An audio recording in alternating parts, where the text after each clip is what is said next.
Guys, bali, nandito tayo sa auto auction. Bali, ito yung papa-auction nila sa sa November 11. Bali guys, bukas ito guys ha. Bali, check natin lahat ng unit kasi lahat ng unit dito is updated na. Ayan guys, sa likod ko. Ayan.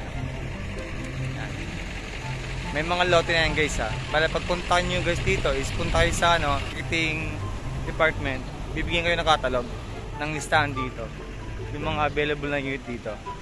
Doon guys sa catalog nakasulat yung mga ng mga i-auction dito. At saka nakasulat din doon yung mga lote at saka mga description ng bawat lote na nakalagay yung mga kung saan yung field office, ano yung mga defective niyan, ano yung mga scratch niyan, at saka yung mga odometer guys. Bale, nasa catalog lahat yung guys ha. Bale, as is where is sila guys dito. And then, bukas na to. Punta kayo guys dito ha. Let's go!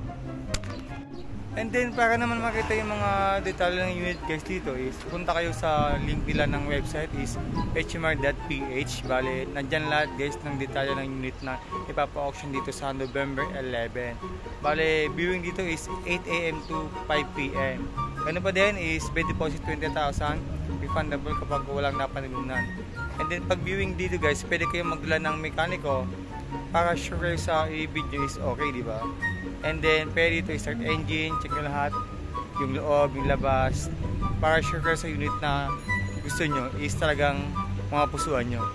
So, ayun lang guys, check natin yung mga units dito ha. Let's go!